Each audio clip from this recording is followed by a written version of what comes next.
We put together a team of people and simulated the actual World Cup 100 times on Football Manager, and we brought in our Excel genius, Tyler Kirchman, to crunch all the numbers and give us a bunch of incredibly useful data, including the fact that by the time you get to the end of this video, you will know who is most likely to win the World Cup in 2022, according to Football Manager, as well as a bunch of other fun stuff like who's the least likely, and so on. Who's that one weird team that won a World Cup that might just have a 1 in 100 chance to do it for real? But seriously, we have a whole team of people behind this YouTube channel that help us do stuff like this. Here's the list of people that helped simulate Football Manager's World Cup 100 times. We also have a database team whose names are here.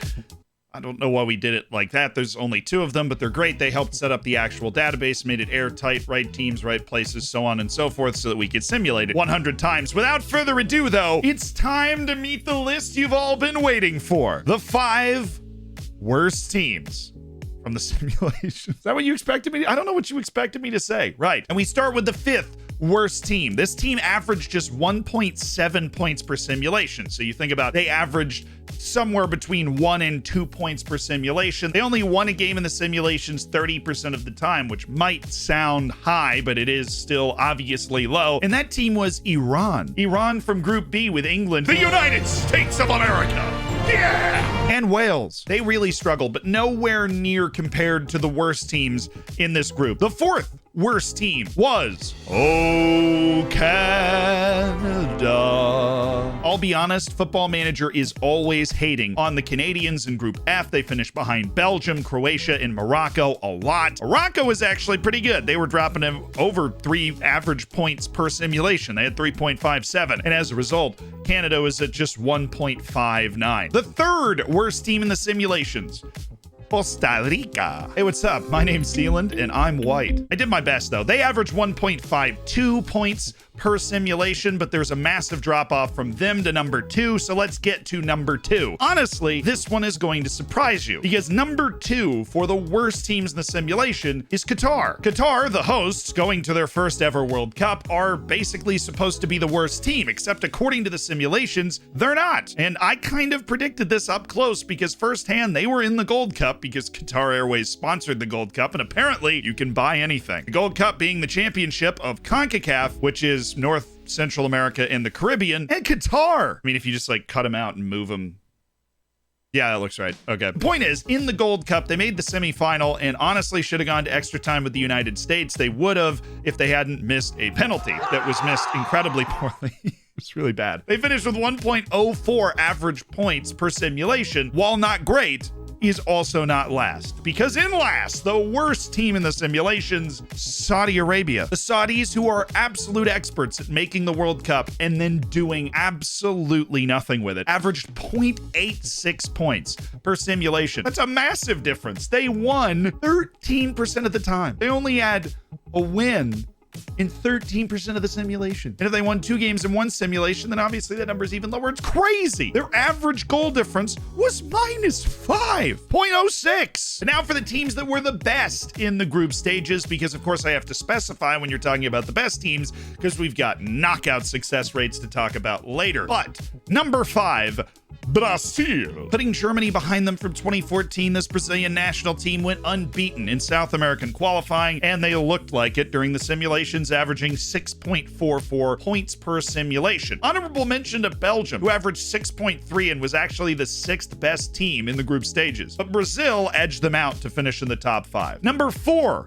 and this, we're clearing the 7-point average, which is crazy. There are 4 teams that averaged over 7 points per simulation, and that is Germany. Falling over the hurdle of England apparently has not hurt their confidence too much. It is, after all, still Germany. They actually averaged 2.21 wins per simulation over the course of the 100. But they weren't better than the team that finished 3rd for group stage performance, and that would be God Save Our Gracious Queen. I'm pretty sure she's a hologram and she doesn't exist.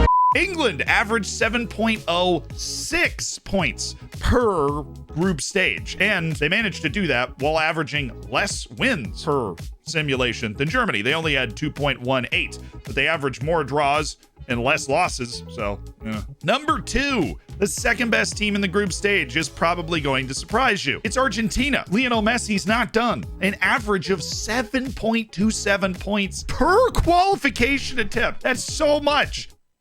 Argentina, the other team that actually had a perfect South American qualifying. It had never happened in history. It happened twice in the same time with Brazil and Argentina because they kept drawing each other. But all of it paled in comparison to the number 1 team in group stages during qualifying, and that would be mighty France. Unquenchable, undeniable, uncontainable in Football Manager. I was trying to figure out another. I didn't know what, sometimes I start a sentence and I don't know where it's going. They averaged 7.71 points per qualification attempt. And if you're thinking, wow, that's a lot higher than everybody else. Yes, it was a lot higher than everybody else. But I wouldn't stop there. Just because a team had an easy group and they got out of it doesn't necessarily mean they're the team that won the most World Cups. And we still have that couple of surprise teams that won World Cups. But, did I spoil the fact that France didn't win the most World Cups?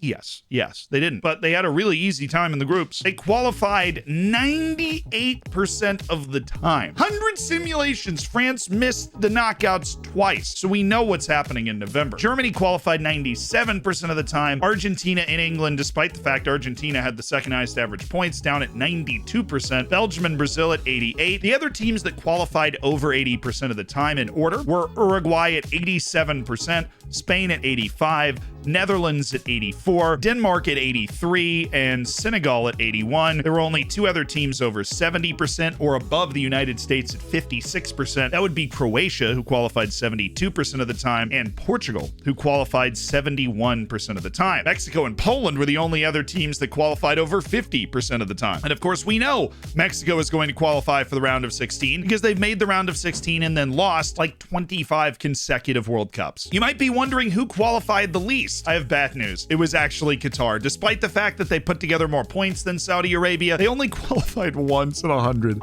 Wow. 100 simulations, they made it once. The other teams that qualified less than 10 times were Saudi Arabia at 2. Canada and Costa Rica both had 7. And then despite Iran's poor rating, it was actually Tunisia who averaged 0.13 more points per qualification, but only made it out of the group 7 times. Iran made it 11 times, which was very respectable considering they were the 5th worst team by points. And I can't overlook the fact that that means they qualified the same number of times as Japan, who averaged like 0.74 more points per group stage and just couldn't qualify anymore. There were only 2 teams that never won a knockout game over the course of the simulations. That would be, say it with me together, Qatar and Saudi Arabia. Everybody else won at least 1 knockout game. That means unless you're from Qatar or Saudi Arabia, there is reason to hope that you at least have a mathematical chance at a deep run according to these simulations. And if you're Canada, then you actually have a chance to make a semifinal because the one time they won in the round of 16, they won again. They went all the way to the semis. Trying to get to the semifinal is where the dream died for a few teams, actually. Australia, despite making the round of 16 12 times and the quarterfinals only once, they did lose. Iran lost its only quarterfinal. Japan lost its only quarterfinal. South Korea and Tunisia, who both made the quarterfinals twice, lost in the quarterfinals both times. Very disappointing for South Korea, who had a very respectable 15 qualifications for the round of 16. I mean, that's not that respectable, but it's better than the other teams we just talked about. They just lost 13 round of 16. Man, it was not fun. And if you're very perceptive and love numbers, you've now noticed this means that Costa Rica has also made it to a semifinal. Despite the fact Canada and Costa Rica were literally 2 of the 4 worst teams in the group stage, they did have a semifinal run. That would be chaos. But what happened in those semifinals? Well, unfortunately, Canada and Costa Rica both lost there, but insanity on this next stat, because the only other team that didn't make a final over the course of the 100 simulations, outside of the ones we've mentioned, is Ghana. Ghana made 6 quarterfinals, they made 2 semifinals, but they did not make a World Cup final. Every other team in the tournament outside of Ghana, Costa Rica, Canada, Tunisia, South Korea, Saudi Arabia, Qatar, Japan, Iran, and Australia made a final over the course of the simulations. And now it's time for a list of all the teams that won at least 1 World Cup. And that list starts, remarkably, with Morocco. Morocco won one World Cup over the course of the 100 simulations. How? I don't know. They were great in the group stage. They qualified 33% of the time, which is pretty darn good. They made it to one final, and they won that final. Morocco's average goal difference in the knockouts was negative 0.69. They were one of 3 teams with a negative knockout goal difference over the simulations to actually go on to win. And the other team that actually had the worst goal difference was Serbia. Serbia had a negative 1.2 goal difference on average in the knockouts, and yet they did win a World Cup in their only World Cup final appearance throughout the course of the 100 simulations. So shout out to Morocco, shout out to Serbia. There was one other team that only made the final once and won, and that, very surprisingly, was Croatia. They made the knockouts 72% of the time, and they only made one final. Huge drop off after the first round. They only won 14 round of 16 games, and they made it 72 times. I don't know what was going on there, but they did win a World Cup, so they got their redemption. There were 2 teams that made the final twice and won. That would be Mexico, so they made it twice and won one World Cup. Poland made it twice, and they also won one World Cup, a Robert Lewandowski crowning achievement. That's honestly probably higher than you would have expected from Poland. Switzerland made it 4 times to the final and only won one of those 4 efforts. That was the most of any team that only won one World Cup. They made it 4 freaking times. 2 teams won the World Cup twice, being Denmark.